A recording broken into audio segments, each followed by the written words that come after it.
Narmada training కోసం అని చెప్పి సాగర్‌ని తీసుకొని బయటకు వస్తూ ఉంటుంది. ఇంతలో వాళ్ళ రూమ్‌కి వచ్చి హమ్మయ్య! ఎంత హ్యాపీగా ఉందో ఇక్కడికి వచ్చిన తర్వాత అని చెప్పేసైతే అనుకుంటూ అలా చాలా సంతోషిస్తూ ఉంటుంది. ఇంతలో ప్రేమ వేదవతి దగ్గరికి వచ్చి ఇదిగోండి ఫోను అని చెప్పేసైతే ఇస్తూ ఉంటుంది. అది చూడగానే అక్కడ ఉన్న వేదవతి అయితే ఏంటే ఎందుకు ఫోను అని చెప్పేసైతే అడుగుతూ ఉంటుంది.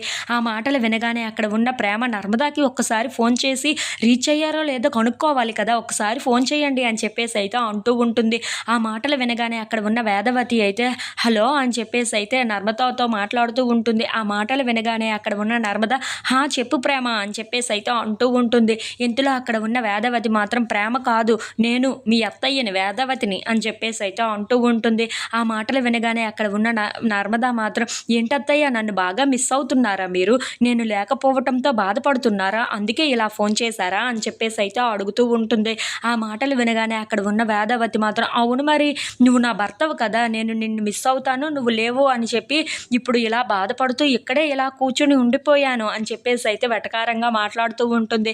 ఆ మాటలు వినగానే అక్కడ ఉన్న ప్రేమ అయితే చాలా నవ్వుకుంటూ ఉంటుంది. ఇంతలో అక్కడ ఉన్న నర్మద కూడా చాలా సరదాగా వాళ్ళ అత్తయ్యతో ఒక ఆట ఆడుకుంటూ ఉంటుంది. ఇంతలో అక్కడ ఉన్న వేదవతి అయితే ఏంటి ఇంతకీ రీచ్ అయిపోయారా లేదా సరిగ్గా భోజనమైనా చేశారా లేదా అని చెప్పేసి అయితే అడుగుతూ ఉంటుంది. ఆ మాటలు వినగానే అక్కడ ఉన్న నర్మద మాత్రం అవునవును మరి మేము భోజనం చేయలేదు మీరు ఇప్పుడు ఇక్కడికి తీసుకొని వచ్చి గోరుముద్దలు పెడతారా ఏంటా అని చెప్పేసి అయితే నర్మద అంటూ ఉంటుంది. ఆ మాటలు వినగానే అక్కడ ఉన్న వేదవతి అయితే బాగా వెటకారం పెరిగిపోయినట్లుగా ఉందే అని చెప్పేసి అయితే అంటూ ఉంటుంది. ఇంతలో అక్కడ ఉన్న నర్మద వేదవతి ప్రేమ వాళ్ళు అయితే చాలా సరదాగా అలా ఫోన్లో మాట్లాడుకుంటూ ఉంటారు. ఇంతలో అక్కడికి అయితే వల్లి వస్తూ ఉంటుంది. అది చూసి ఒక్కసారిగా షాక్ అయిపోతూ ఉంటుంది.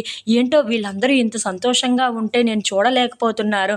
ఈ వేదవతి అత్తయ్య దాని వాళ్ళిద్దరి మీద అంత ప్రేమగా కురిపిస్తూ ఉంటే నేను ఎందుకో తట్టుకోలేకపోతున్నాను. ఏంటో నాకు అర్థం కావటం లేదు అని చెప్పేసి అయితే చాలా చిరాకు పడిపోతూ ఉంటుంది.